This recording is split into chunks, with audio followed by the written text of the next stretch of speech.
And now, here is your host for the Cleveland Sports Report, Nick Brolis.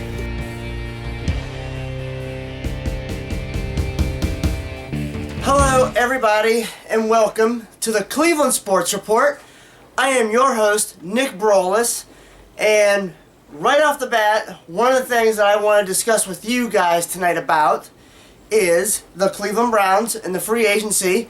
As you know, the bulk of the free agency is done with. All the major players are signed. And of course, the Browns made some rather great moves. And I know, see, for me personally, this is what I'm thinking right off the bat. I'm getting flashbacks of 2007, back with some of the free agents they signed back then. And I'm thinking now, and I'm going to myself, okay, you guys have done some great work on paper. But we've been through this before, Browns fans. I'm sure there's some of you out there that are like, oh yeah, look what the Browns did. Did you see who they signed? Did you see who they brought into Cleveland? I was doing the same thing as you did, for the most part. But here's where I've kind of grown up a little bit, matured, so to speak. I've seen this before. And it's not just by the Browns. It's been done by the Indians and the Cavs. They've brought in great players, and they haven't shown up all the time on the field. So, I'm going to run through you first the list of the players that were released, and then the players that were brought in, and then I'm going to give you my opinion after I do. So, with that being said, here you go. Out. T.J. Ward, he goes off, signs with the Broncos. Our safety is gone. Then, D'Qwell Jackson, inside linebacker. He was released probably about a month ago, maybe. So, he's gone. Then, obviously, they released Davon Best. Thank God. Glad to see him go. Now, here's what the Browns brought in via free agency. Starting out with the big ones, in my opinion. Donte Whitner, Cleveland native, went to Glenville, went to Ohio State. He is your new strong safety. Really like that. Yes, he's the same type of player as T.J. Ward, but he's a slightly better cover guy when it comes to pass coverage. So, upgrade there. Obviously, they paid a little bit more for him. I'm fine with that. Then you go to the linebacker position. Let's bring in Carlos Dansby. A little bit of a bigger guy than what D'Qwell Jackson is. He's a little bit better in pass coverage, but here's the important thing. He's a more aggressive linebacker. We needed that. So, sorry to see D'Qwell Jackson go, but now you have Dansby in there to replace him. So that's another upgrade. Then you have Ben Tate, who signed about a week and a half ago. Good pickup. But here's the one that I might be the most excited about this because I've seen more of him. And I'm a big fan of speed, seeing as how I'm not a big guy. I'm fast. But here's the one I like the most. And this just happened yesterday, was Andrew Hawkins. They signed him to an offer sheet from the Cincinnati Bengals. Bengals did not match the offer, so the Browns get him for, I believe it was 4 years. If you've watched Andrew Hawkins over the last couple of years, you know how fast he is. Do you Browns fans remember the 55-yarder he broke against us last year? Some of you probably do. I know I do. So I was really, really glad to see that the Browns got him from Cincinnati because it hurts the Bengals and it helps us. Love it. Absolutely love it, love it, love it. Now, the Browns did sign a tight end, Jim Dray, who played, I believe it was for San Francisco last year, but not positive.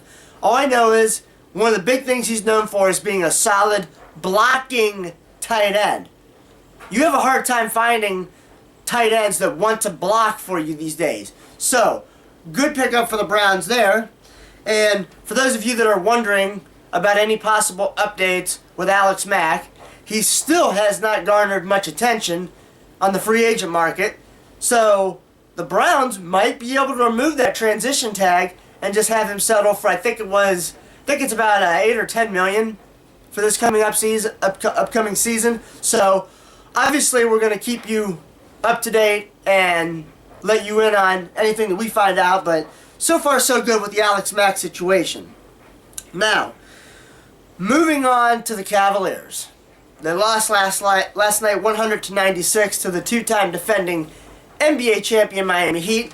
Of course, LeBron was in town. You know as well as I do, aside from the game, and maybe bigger than the game, is LeBron coming back. This is my problem, and I may have said this to you before in previous shows, in previous CSRs, but here's my problem with the whole situation. And I don't hate LeBron. I don't want anybody to hate LeBron. I think he's a really good guy off the court. He probably is a really good guy off the court. Obviously, I don't hang out with him. And obviously, best player in the NBA. But this is what I get tired of hearing for the fans that want him to come back.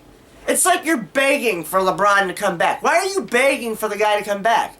This guy didn't win you a championship in 7 years that he was here. And I don't want to hear anybody come back with the whole, well, he just didn't have the right team around him. He's got the parts around him in Miami. Let me tell you something. If LeBron James was as good of a player as what he's made out to be, he would have been able to win a championship with the supporting cast that he had around him in Cleveland. Now, the first 3 years, I'll give you that. And let's not forget this. If you want to continue to argue with me about this.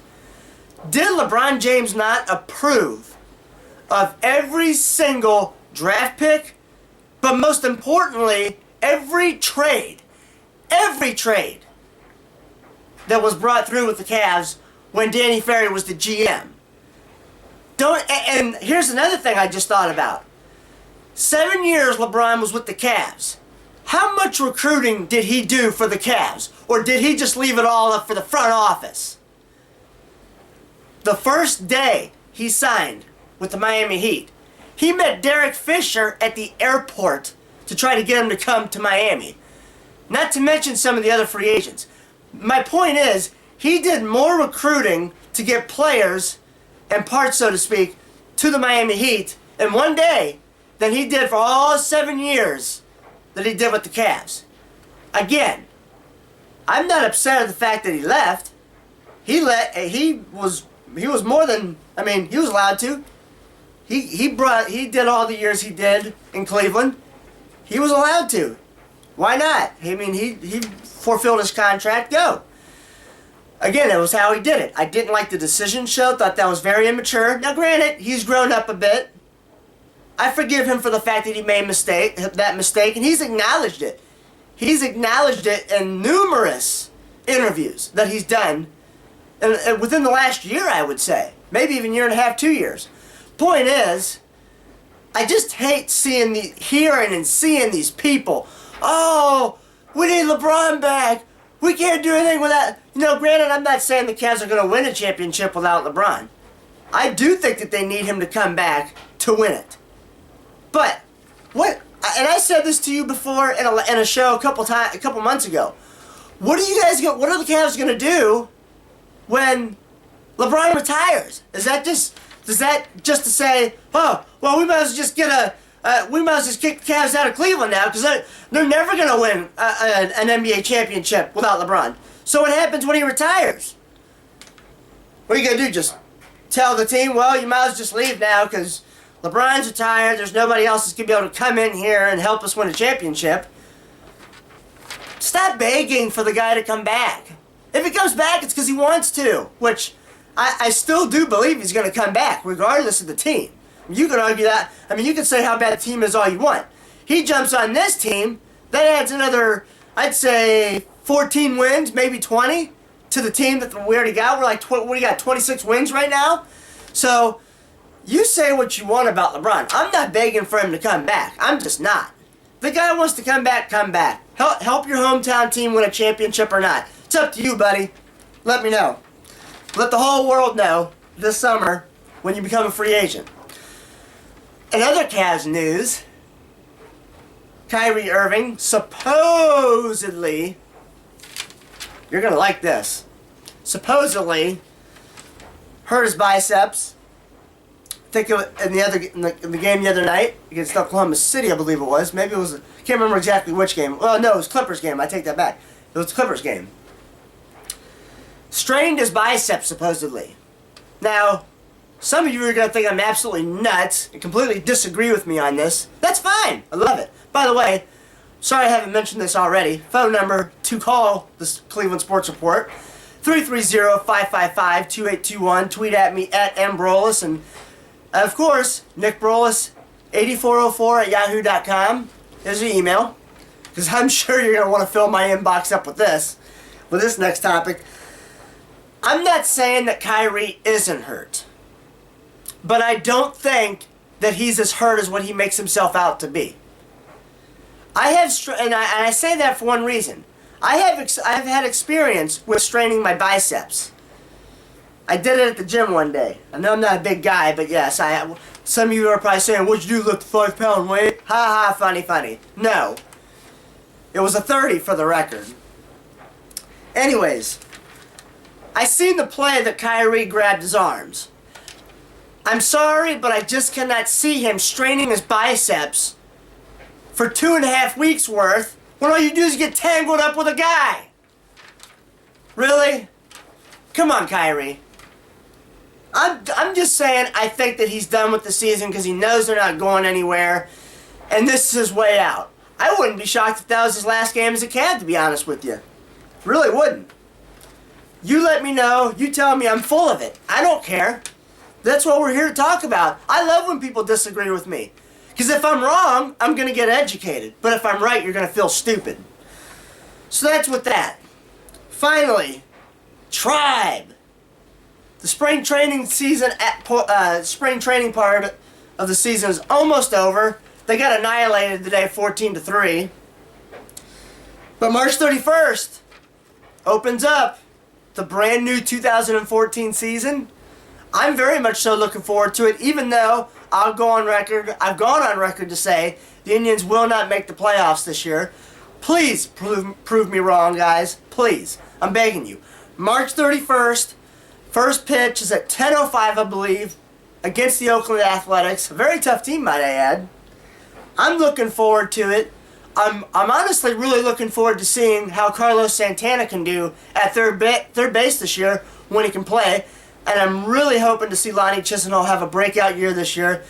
Swisher, my man, please give me a stronger season than last year. Please give me a stronger season than last year. I'm looking forward to seeing Brohio step their game up this year and making Cleveland proud like you did last year for the most part. So, Cavs, Kyrie Irving and his biceps. What do you think? I think he's full of it. I don't think he's even really that hurt. LeBron. I'm tired of seeing you guys beg. If he's going to come back, he's going to come back. It is what it is. Browns, big free agency this year, and I'm really, really praying to you, Lord, praying to God, that now the Browns take Sammy Watkins with number 4, the wide receiver out of Clemson, Gordon, Watson, Gordon, Watkins, Andrew Hawkins. I kind of got Watkins and Hawkins mixed up there. And Cameron as our wide receivers. Oh, awesome. Awesome, awesome. Get at me, 330-555-2821. Tweet at me, at mbrolis. nickbrolis8404 @yahoo.com is your email.